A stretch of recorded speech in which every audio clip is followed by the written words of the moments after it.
Hello and welcome to Nimdzi Live. I am your host today, where we join ourselves on the podcast. If I can get my stuff working here.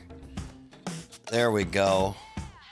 Welcome to Nimdzi Live. I'm your host today as we experience this together. We're going to be talking about the latest and greatest in translation, localization, internationalization, culturalization, and all that fun stuff global companies need to delight their international customers, or at least not piss them off too much. On this program, we invite guests who like to have fun and have some value to add for our audience of globalization professionals. I'm always eager to provide a platform to those with a good story or a good data set. So let us know if there are any topics you'd like covered or guests that we should reach out to for future episodes. If you haven't already done so, make sure that you're subscribed to Nimdzi Insights or following us on your social media platform of choice. We are coming to you live today on LinkedIn, Twitter, X, Facebook, and YouTube, of course. And YouTube is where you can find all of our archived episodes. Go to the Nimdzi Insights YouTube channel, and we've got 95 episodes, I believe, now available for you, talking to various industry professionals. Really quickly, before we get into our topic today, I wanted to give a shout out to Multilingual Magazine. Their new issue will be hitting your mailboxes soon, with Edith Bendermacher on the cover, and of course a beautiful false cover for RWS Language Weaver. And there's a great series of articles in Multilingual sponsored by them that you can check out in the last couple episodes. Wow, that really is sticky. And of course, if you are a Multilingual print subscriber, then you will be getting your very own copy of the Nimdzi Insights 2023, it's big, Technology Landscape Atlas. This is a great addition to any office wall. It is a great resource if you are looking at different technologies available out there in the market. And of course, Multilingual has daily news and updates about the language services industry available at multilingual.com, in addition to a podcast. And if you're more of a podcast person than a reading articles online person, then check out Localization Today, available wherever podcasts are downloaded. And it is quick audio snippets of the latest news taken straight from the newsfeed at multilingual.com. So without further ado, let's get into the main event today. Today's topic, I'm going to be speaking with Diego Antista. Diego is a former Googler who worked for over a decade as a lead in the Google multicultural team in the US and in Latin America. With his partner, Juan Fusoni, he founded GetGloby, the first AI-powered platform specialized in marketing and asset localization. And I thought to introduce GetGloby, I'm going to take it directly from you, Diego, so I don't screw anything up. I'm over at getgloby.com. And if you're joining us live on the LinkedIn feed, I'll drop a link into the chat for you so you can go check them out, their website, afterwards. But they have a great blog, and how GetGloby saves companies time, money, and energy. Translating search engine campaigns is imperative for companies that want to expand to new markets. For years, that has been a draining, costly process, but GetGloby is making that model a thing of the past. Using a traditional translation agency or translation engine is far from a fast-tracked process. There are nearly a dozen steps that advertisers must take between downloading their campaigns and manually uploading the new versions, both of which take hours on their own. Regardless of the method, it's a long and tedious process that takes too much time and requires a whole lot of manpower from the company. Plus, the larger campaign, the longer it is to complete, and the more money it costs. The founders of GetGloby, Diego Antista and Juan Fusoni, saw that this strain was hindering the growth of businesses who wanted to expand to new markets but didn't have the resources to speak the language of those audiences. This inspired them to create a platform that would make launching global campaigns accessible to advertisers in just 5 quick and easy steps. 1. Connect your Google Ads account to GetGloby. 2. Choose the campaigns you want to translate. 3. Select the new location and language you want to target. 4. Review the transcreations. And 5. Upload the new campaigns to your Google Ads account. Not only does this platform cut out tedious steps and automatically complete transcreations while accounting for Google Ads best practices, it does it all in a matter of minutes and with a pricing model that isn't based on word count. Companies save money on even their biggest campaigns. So, I'm pretty sure I didn't screw up that introduction because I took it directly from your blog. Diego, welcome to the show. What did I miss? I think that you are doing pretty well. I would say amazing. So thank you so much for inviting me today. It would be a pleasure to talk more about the AI technology regarding all what's going on natural language processing and AI and what we are doing at GetGloby. So if you like, I could go first and do like a brief intro about myself. Please, yes. All right. Before creating this company, I was working for Google almost 12 years. During my first years at the company, we were opening operations in Latin America. And then after that, in 2013, I was moved as a director of US multicultural operations here in New York.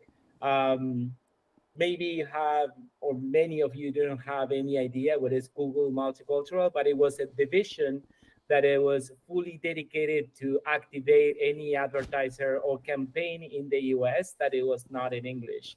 And during those days, I figured out that it was like a real challenge every time that we were trying to activate a new advertiser in a different language, because all the process, it was very complicated. It was taking a lot of time. It was a lot of back and forth, and actually it was like some kind of disconnection between doing a good translation and what it would be good for a good digital advertising campaign. So that is together with Juan, that he was working for Google for 8 years. We decided to create this company.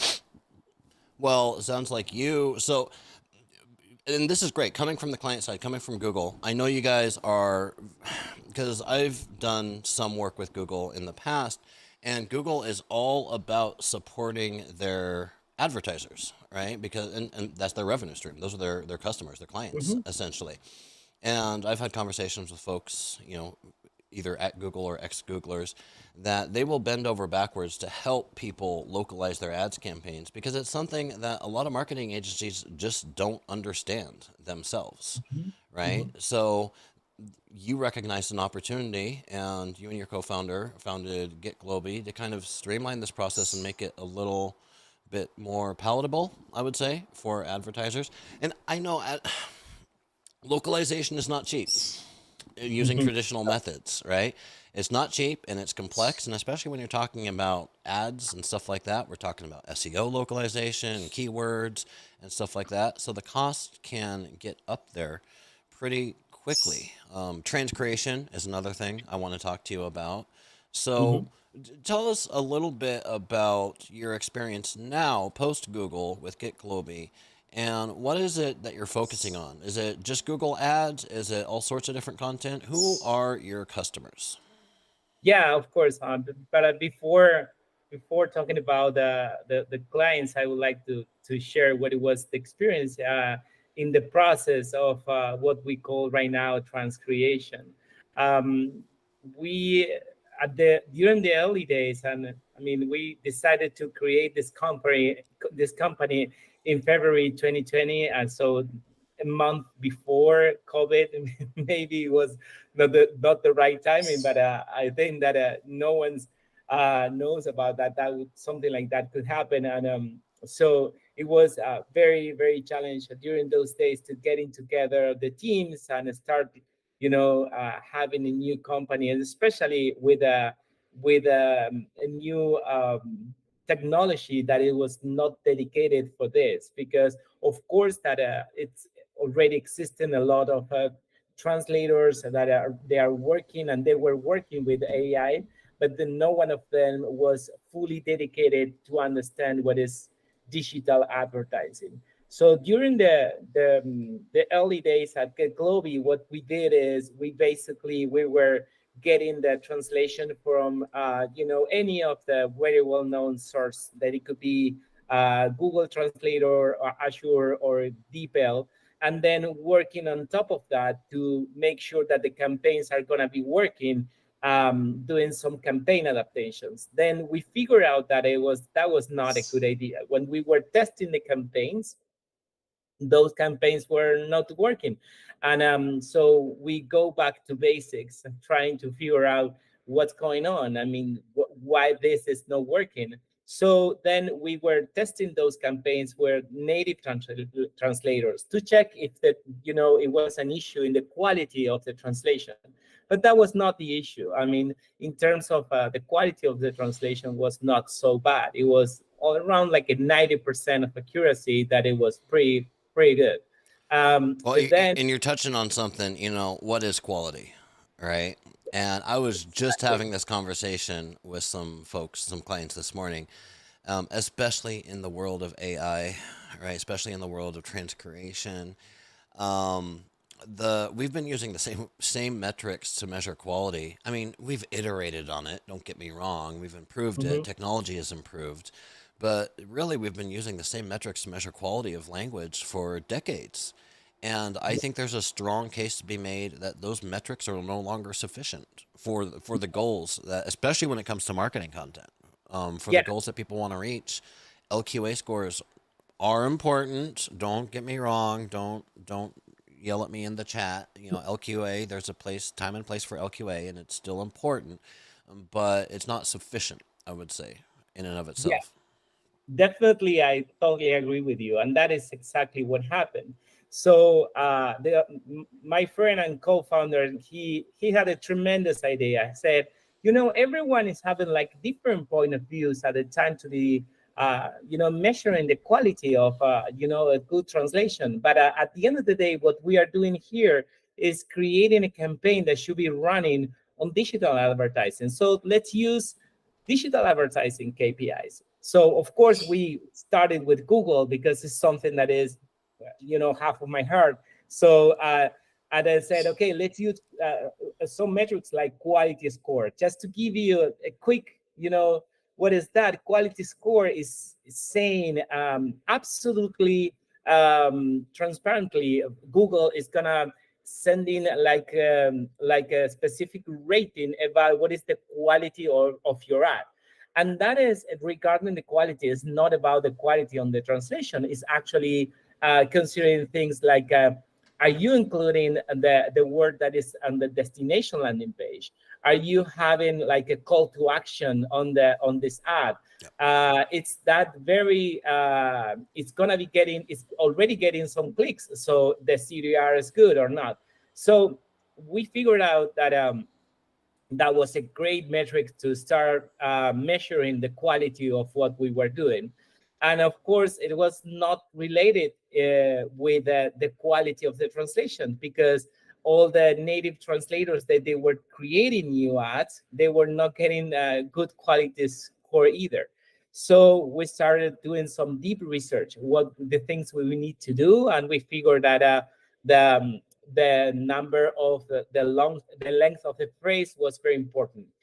Including a real call to action in the destination language and destination country was very important. For example, if we are creating an ad for France in French, it's going to be absolutely different than an ad in French for Canada.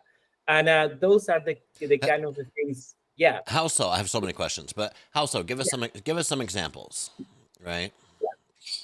For example, if you are right now creating an ad in English for the US, and that ad is going to be having some description for a vertical like automakers, usually in terms of how the cars are described in the US for advertiser are very much more impulsive in the description, and like let's get this promotion, let's get this car. And then if you go to the same campaign in the UK, you will find out that they are much more careful in terms how they are describing there is Because much the more. way people buy cars is Yeah, different in the UK. it's absolutely different. The English is much more refined that it could be get your new, brand new Toyota Camry right now. And so that kind of things, it was what we were included in the process of the trans creation, like what is going to be the tone, how the tones are changing depending on each one of the country, how the brand is communicating today in the US, or how they are communicating in UK, and etc. and etc. So that is, and then you can compare regarding with the metrics that we know, like for example, the conversions, and you will see a huge difference if you are just creating a plain translation than creating a transcreation, as we call. So, uh, well, first of all, before I go on, we're talking about transcreation. Can you define transcreation for us? I love people. I love hearing the different definitions of transcreation that people have. Mhm. But for this conversation, how are we defining transcreation? What does that look like? Well, for us, the transcreation process is where we are taking an original message and adapting for a destination country and a destination language. Right. That is not doing a translation. So it's not one to one. And I'm just, No. we have, junior people just entering the industry, students and stuff on this that listen to this podcast. So I always like to define our terms a little bit. So it's not a one to one translation. You're No. basically taking the intent of the translation, or the intent of the source text, and you're essentially not rewriting it, but you're heavily adapting it to fit the local culture and requirements of the individual market. And there's a fine line, I would say, between trans creation and in-country content creation, where you don't even get a source text, you don't look at the source text, you just get like a prompt and create Mhm. something from scratch.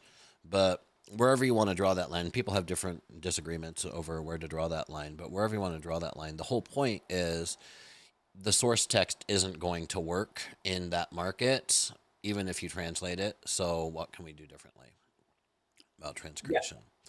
So, It, mhm. and Sorry about that. Yeah, go yeah, ahead. moving to, and it's 2023, so every podcast we're talking about AI Hmm. nowadays. But I think, in my opinion, and if you want Nimdzi's official opinion, we've got a lot of good stuff on our website about generative AI and large language models and all of that stuff. Go check that out. Talk to Laszlo. He follows this. My colleague Laszlo. He follows this area very closely. But my opinion is AI is going to change. It is a big deal. Like in our industry, we have new technologies that pop up, and everyone freaks out. Some people leave the industry, Hmm. and generally they're not. Sometimes they're not as big of a deal as people were afraid they were.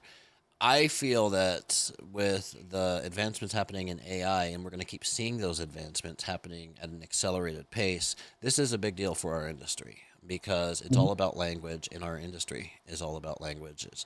It doesn't mean it's going to affect everything, every aspect of our industry the same.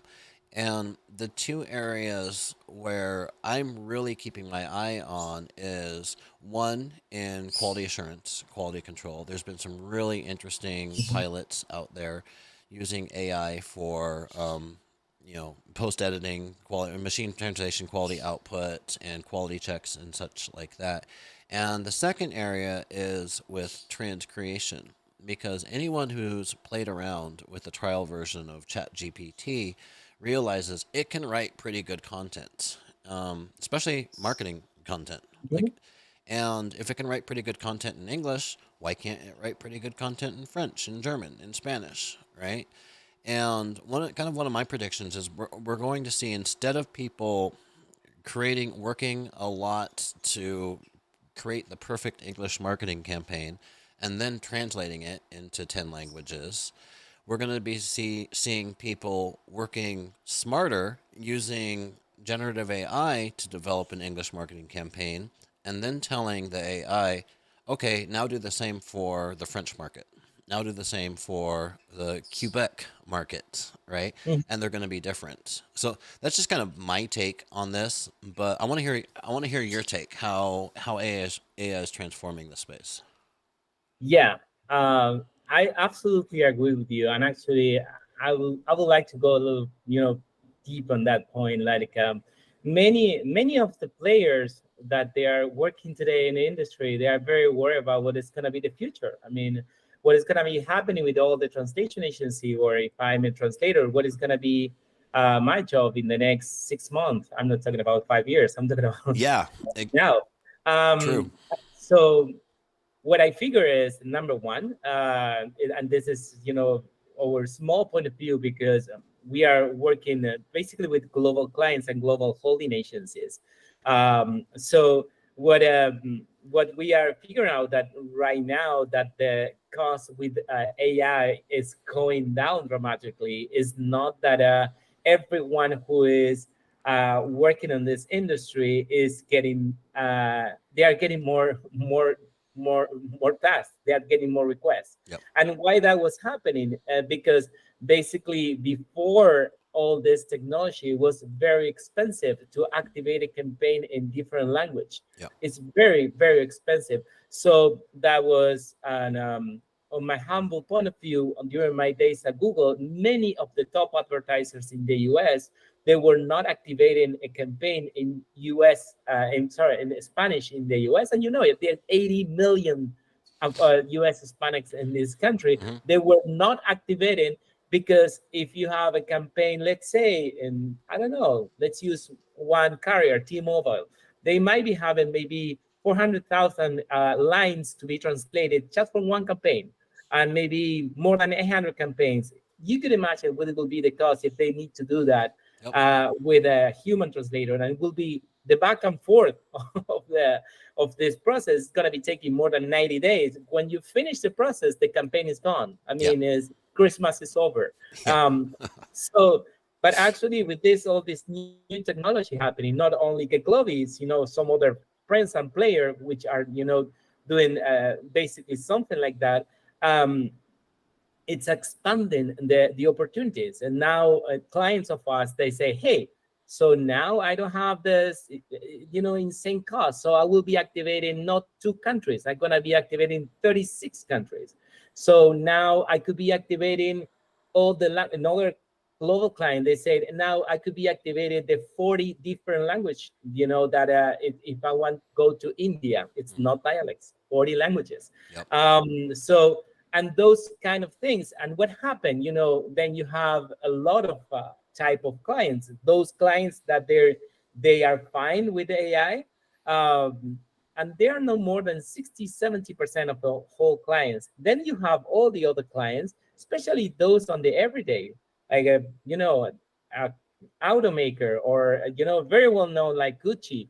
They want definitely a native reviewer on that campaign. They want to be Yep. saying, okay, I want to be sure that this is what I'm saying on this campaign is right. But with all the tools that you have today, I mean, with our platform and with some other platform, you are saving a lot of time, and you could be doing much more requests, and this is actually expanding the industry. Yeah, and it's you still need that. So let's talk about that. This concept of human in the loop, right? And I think this is my colleagues over at Scientific coined this phrase. I don't know if they coined it, but they promote it all the time. Human in the loop. You used to hear a lot about like the machine in the loop, and now we're talking about the human in the loop, right? Um, is there still a role? I mean, with AI and the ability to create content using large language models and such, is what is the place of the human in the loop?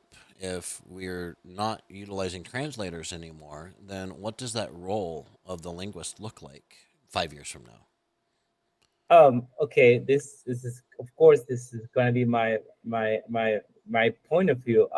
So First I of all, smell controversy coming up.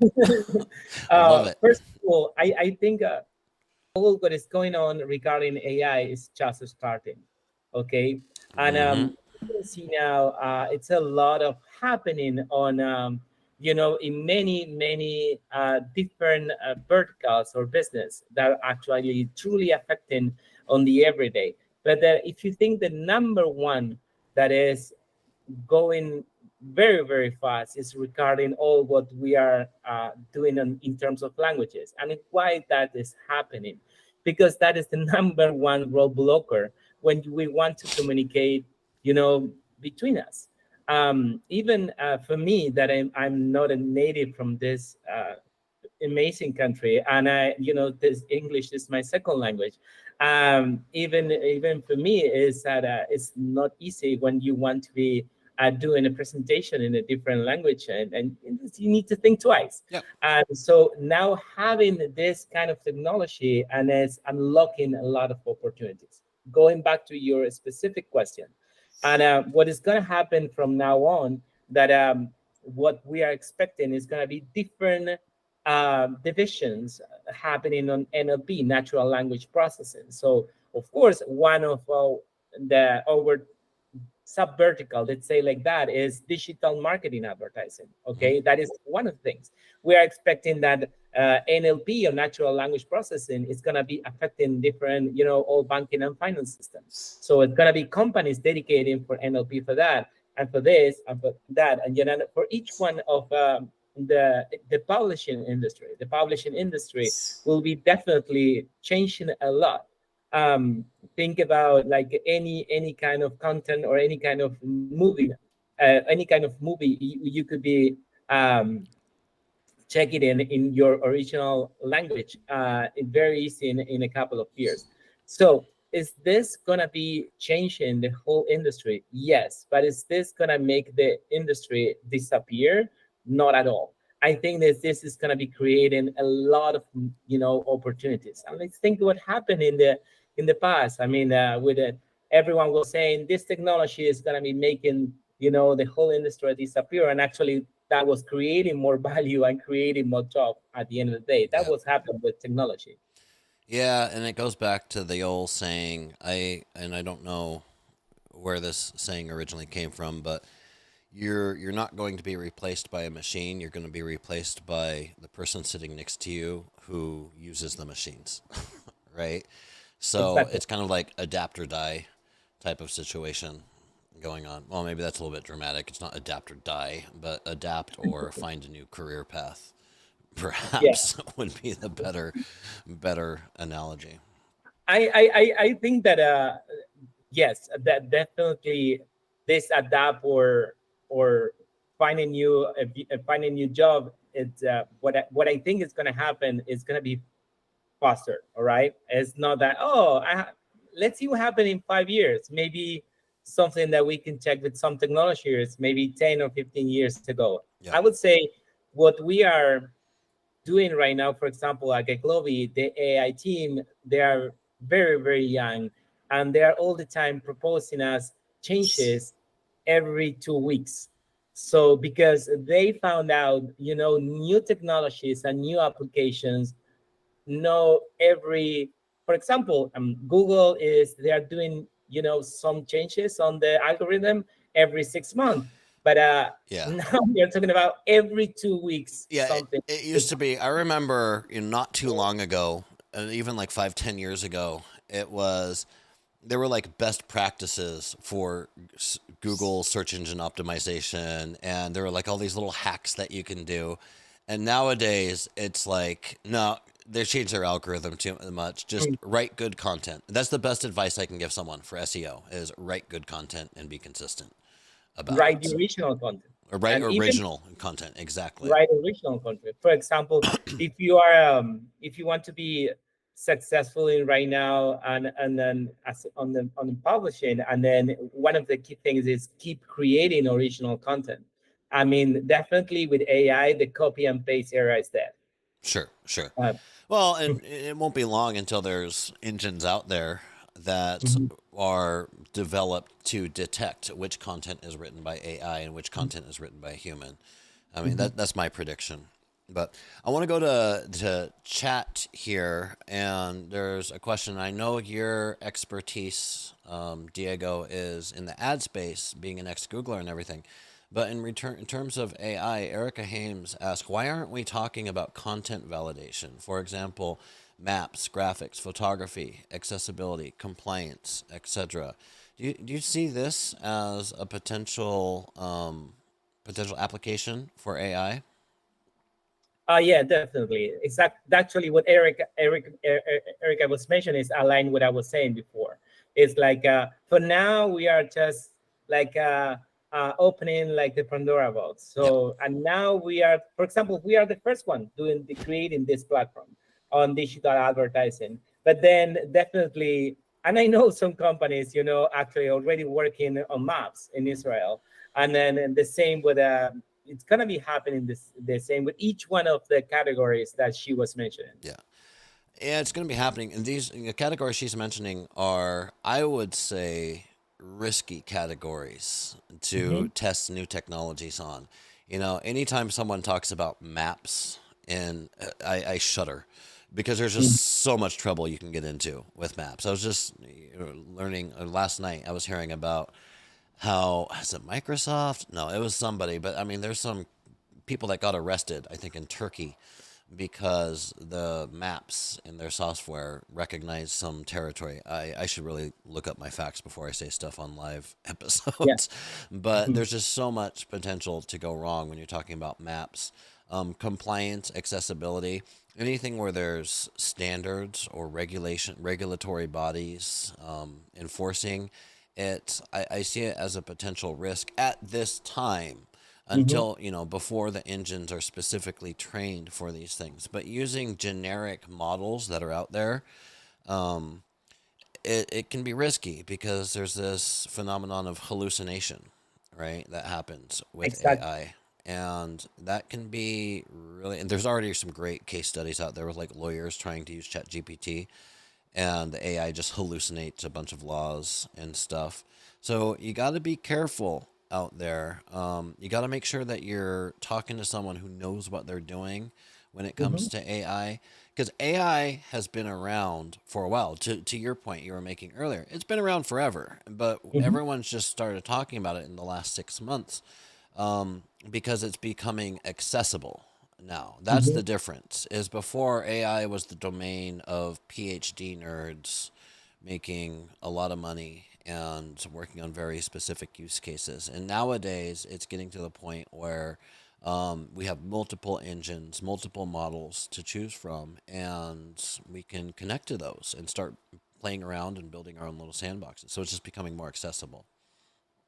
Yeah, exactly. What happening with AI is not, nowadays it's becoming accessible, but that is not exactly connected with is becoming absolutely profitable.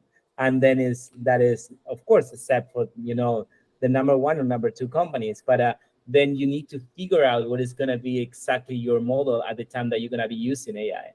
And then the third point that is something we are taking care or we are dedicating almost half of our time at GetGloby is safe. Okay, how all what we are getting from AI is that safe or not? And we are talking at the end of the day, we are talking for advertising. So that is, I mean, if we are making a mistake with an ad, it's gonna be a big deal for us with a client, but it's not gonna be the end of the world. But I know about some companies they are using AI to fully doing newsletters or when they are doing communication, and that it could be a little risky if you are not using control or what you are getting from AI. Yeah, or having that human in the loop, right? Which Yeah, ultimately it comes down to having always someone needing it's to always double check it's everything. it's always a human in the loop when you need to but of course nowadays you have many ways or different steps that you can control before the human is doing the last revision, which is basically that is saving a lot of time, Yeah, what is accelerating the amount of data that is not capable to be managing one single person. yeah. And you brought up pricing, right? You brought up cost, how it's becoming more affordable, right? And one of the challenges that I've seen when it comes to utilizing these new models is the pricing isn't necessarily transparent, right? It's built on a token system where you buy a certain number of tokens and God knows how those tokens are used, right? And I see this personally as a big blocker for widespread adoption until someone can figure it out and create a simple, easy to understand pricing structure. I can see this being a big blocker for widespread adoption of AI because no one wants to sign up for something and build a program around something where they're not sure how much it's going to be costing, because ultimately it comes down to ROI, return on investment.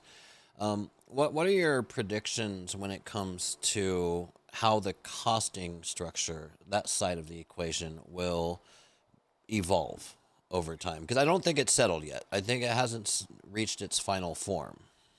We decided to change the business model with all what's going on AI.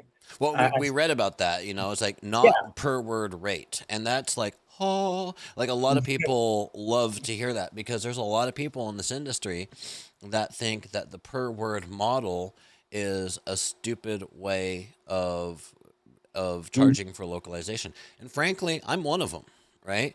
I Mhm. think that the per word model is a stupid way of charging for translation in 2023. Now, I also think it's the best model, right? So reconcile those. It just tells me there haven't been any other options that I think are feasible for widespread adoption. Maybe on a case by case basis with retainers and subscription fees and stuff, but that's Mhm. very specific to individual programs. But yeah, I think the industry is thirsty for a new pricing model that's not going to just be per words. Yeah. Number one thing is we are transcreating digital advertising campaigns, and there is no correlation between the budget of the advertiser and the number of keywords. That Yep. never happened. Yep. Okay, you could be a small company in Ohio, and maybe you have more than 400,000 uh, ads because you basically sell a lot of products Yep. and you are in retail, so you will definitely have a lot of different ads for each one of the products. But then, or you can maybe be an automaker and you have 10 different ads. And so if you compare, this small company in Ohio will be strongly affected because it's a cost per word. So what we decided is, and of course we are offering the cost per word model because it's very tough, for the traditional companies to understand. Well, Where you, it gets you to the table because people the thing, and the reason I say it's the best model, even though I say it's a bad model, is because from the client's perspective, the buyer's perspective, it's manageable. I can Mhm. forecast my costs because I know how many words I have, I know how many languages I want them in. So I can put those all in a spreadsheet and I can forecast exactly how much it's going to cost me. When we start charging hourly rates or effort based rates, like for transcreation Mhm. work, for example, I lose control over my budgeting, if that makes sense. Yeah, that makes sense. So what we did is we decided to put a flat fee. It's a Okay. flat fee for a client, and then that is going to be depending on the size of the client. And for that flat fee, you can do all the translations you want, and actually for all the languages that you want. So that is putting no restriction at the time that you want to be What? activating new campaigns. What we want from the advertiser that they are feeling free, no more roadblockers regarding all the costs on translation. Because hey, tomorrow I'm a small, education company that I have an app. I'm from, I don't know, California, but in a small startup. I would like to test my education app in, I don't know, in Middle East, so I can do it.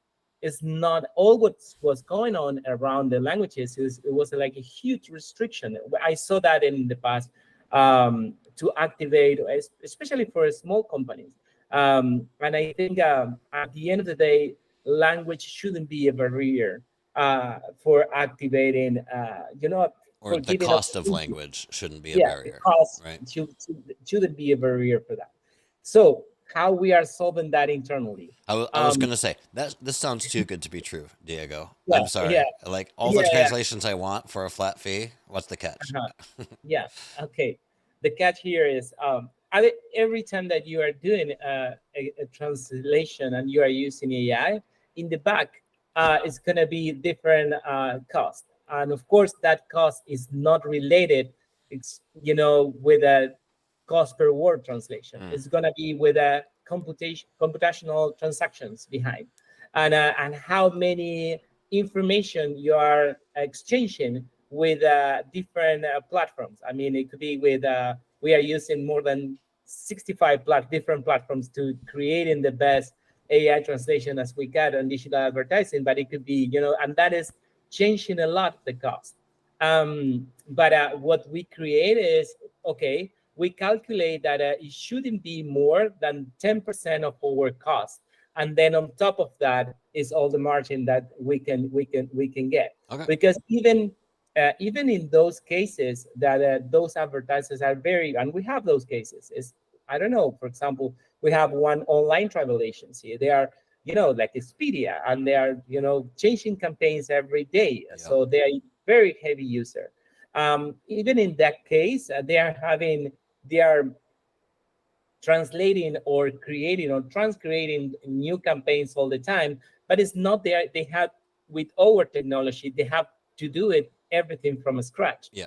So we are creating in different buckets. We are saving that information, and at the end of the day, yeah, you need to right now um, try translate or transcreate this campaign from English to French. Yes, great. But you basically did that before, and what actually is changing is less than 10% of the words. So let's do it, and we are saving all that every time that we are doing new translations for the same client. Okay, Interesting. so yeah, at the end of the day, the model we are using is we are saving money because every time they are doing a new translation, it's not basically brand new. Okay, it's a lot of the things that they were doing before, because at the end of the day, an airline is an airline, an automaker is an automaker, or a hotel is a hotel. They are all the time trying to sell or communicate basically or around the same. So essentially, they're getting the same benefit, or you're getting the same benefit. Someone's getting the same benefit as if they were using a translation memory. Yeah, but because what happened in the past when everyone was using a mm, basic human translation, you were changing your POC, your point of contact, Yeah. even if you were using the same agency, Yeah. and Yeah. that Yeah. is who was doing the task. That person should be starting from scratch anytime and anytime. That was absolutely unproductive. You're What we right. are doing with technology is, hey, you don't need to be doing that. You were already translating this maybe 10 times, the same phrase. So why are you going to be paying for that? And that is why we are capable to, to create this flat fee on the cost, and keeping, of course, the quality on the transcreation process very high. Very interesting. Yeah, I wish I had Yorick, my colleague, on here to ask you more technical questions. You know, Yorick, you were just talking to him, I think, yesterday. I had a great talk with your team yesterday. Congratulations. Let me tell you, I was not even getting that kind of level of question, not even coming from the investors. Okay. Well, you're not Uh, going to get that level of questions from me either. That's why I need Yorick on this call. But hey, I want to, before we go too much further, I want to stay on top of chat here. And Angelo Pasalacqua has a question. He says, "What's the ideal model for pricing?" I think we may have covered some of this. We've been talking about it. And then he says, "For pricing, it needs to be something that buyers can figure out themselves without asking a seller. It also needs to be proportional to the work involved. Per word meets both. I've never thought about it, but what's stupid about it? Oh, he's calling me out. What's theoretically better?" Right? Oh, so this is a question for me and running my mouth about per word pricing. So what's stupid about it is in a nutshell, I'll respond to this. And in a nutshell, I don't think that it accurately reflects the actual effort that is being put into it. And I think the best pricing, and I've sent a lot of quotes and written a lot of proposals and managed a lot of contracts through the years. And I think the best pricing is one where the sell rate, the variable costs associated with that, are directly tied to the buy rate or the variable cost of procuring those services. Another way of saying that the sell rate should be directly tied to the actual effort that's being put in. And I think back in the day, per word pricing hit that because one word was one word for translation. Now introduce translation memories. One word is one word, one fuzzy match. Okay, it's a fuzzy match, so it's a little less effort. Because the effort for the translator is lower, now we can charge a lower rate for it. I think then we introduce machine translation, post editing, and as machine translation has drastically improved over the years. And here's where I think it starts to break down and get fuzzy: is we're still thinking in terms of words, but we're talking to the actual people doing the work in terms of edit distance and effort. And I don't think the word count alone is necessarily reflective of the effort being Mm-hmm. put into it. And of course, it completely goes out the window when we're talking about things like transcreation. And the better machine translation gets, the closer post editing becomes to the act of transcreation. I would argue, not really, but like the concepts behind it of you're just editing, you're more working as a linguist in that one language than trying to get a direct one-to-one translation of it. But anyways, I say all that. But remember, I said it's a stupid model. I should have watched my language. I could say it nicer than that. I could say it is an outdated model that is, it's ripe for innovation. Maybe that sounds better, but I also still think it's the best model that we have. So I'm not going to go out there and say, everyone that has per word pricing needs to stop doing it right now. Because for the vast majority of cases, I believe it's the best model that we have. Unfortunately, I just think that it's time for someone to come along, some new technology, somebody to say, I have a new model for sourcing pricing that accurately reflects the amount of effort being put in by that human in the loop. And I think the industry is really thirsty for that to happen. Do I think it's ready for that to happen? No. I think there's a lot of people out there that want it to happen, but when push comes to shove, they don't want to go first. Right? And we've been using per word for so long. It's just a tough sell to get someone to agree to it. So that's my attempted defense of my controversial statement. Thanks for calling me out, Angelo. So anything to add, Diego? I think you've already added, but Yeah, I think that for each one of the industry is different. For digital advertising, I think that the cost per word is very complicated. What I was mentioning before, there is not kind of any link between the size of the advertiser or the size of the campaign with the number of words that you are translated.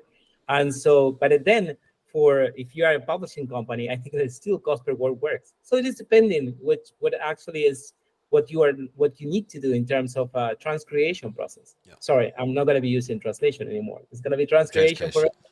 Well, that's the other thing is transcreation. I think with exceptions such as like say technical documentation and training materials and stuff like that. I Transcreation, I believe, is a tier above translation.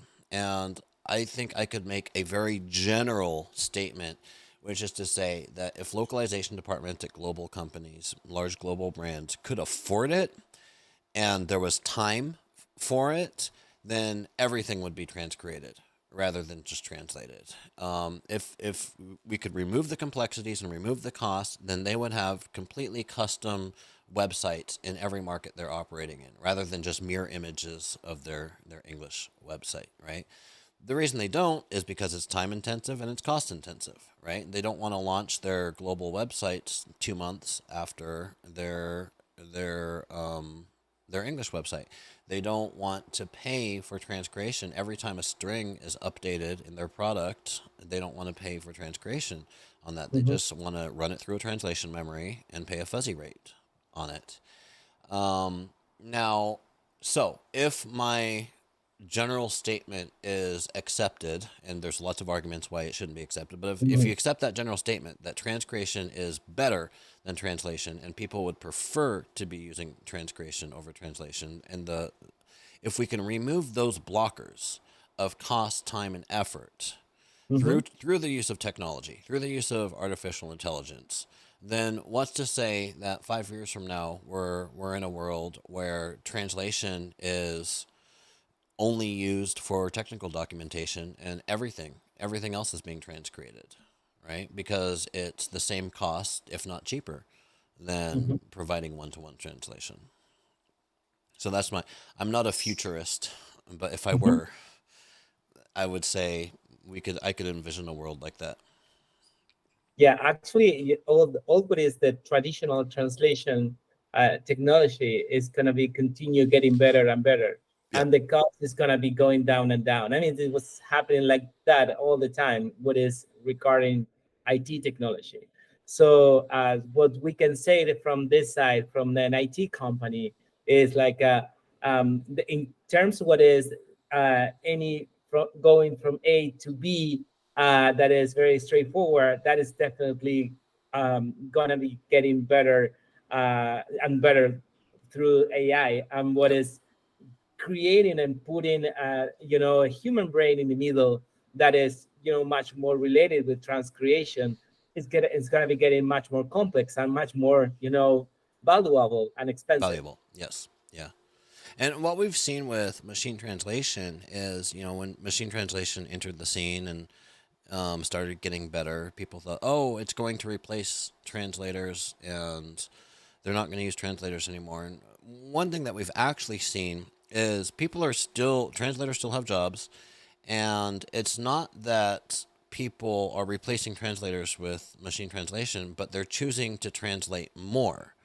Yeah. So things that previously were not cost effective to translate now are Hmm. because of machine translation. So it's actually, strangely, ironically, I guess, is created more work for people because the cost of decrease, companies have actually chosen to translate more content that previously wasn't feasible to translate just because of the costs. I'm going to go back to the chat here. Manmohan Singh asks, can AI do anything other than machine translation to help in localization? And I think this is a great question because we've been focused mostly on applications in Hmm. language of machine translation, and that's what's kind of in the news now with large language models. But there's plenty of other applications for AI. Do you have any thoughts on that? Yeah, in terms of localization, what's happening is like creating different type of technologies that it will be improving what is what is the experience of the user for each one of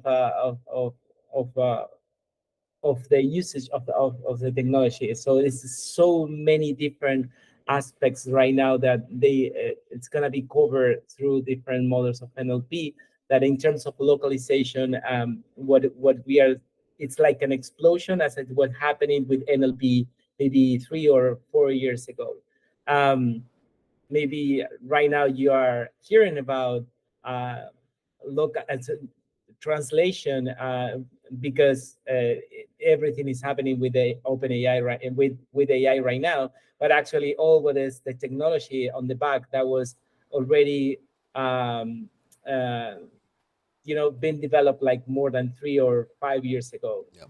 What's happening right now is all those efforts are working around localization. So definitely we will see a lot of new tools in the next 2 years. Yeah, I agree. And there's plenty of use cases out there, I think. But one that I can think of that's been around for a while, not everybody's doing it, but some companies out there have been doing it for a while, is in vendor management, in vendor management and workflow management. So you have different content types. Let's say you're working for a client, you have different content types, and not all of those content types should go to through the same process. Some might require extra QA. Not all of those content types should go to the same translators. Mhm. Translators have different areas of expertise, right? And I'm thinking specifically of Translated over in Italy. They've been doing this for years and years. They've been involved with AI since before the gold rush that's happening in 2023.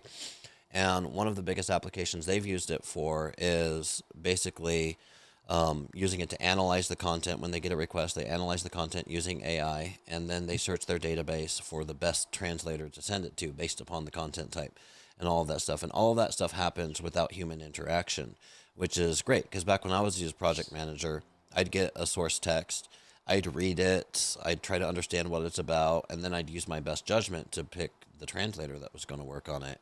And if I can have that done by artificial intelligence, then it saves me a ton of time. Yeah, and one more thing about what you were mentioning before, what we see in some specific clients, especially in the agencies, or those performance clients, they are activating campaigns globally. They used to have translators, or they used to have a content team dedicated for each one of the language. That actually they were doing very basic job, like adapting a campaign. So what happened with those teams when we were, and I mean, GetGloby was in the middle right now. So in the last, year, 6 months and a year that we are already working with those clients, it's not that they were reducing the staff. Actually, what they were doing, increasing the staff. What they are doing, I mean, it's not that they have what they're gonna be doing. They are not doing translations anymore. No, they are getting better at the websites. They are analyzing which actually why that campaign was working better than the other one. I mean, they are getting better and better optimizing and the campaign. And definitely, if you and I talk personally with them, with those teams, they are happy. Yeah, Because that's where they want to be spending their time.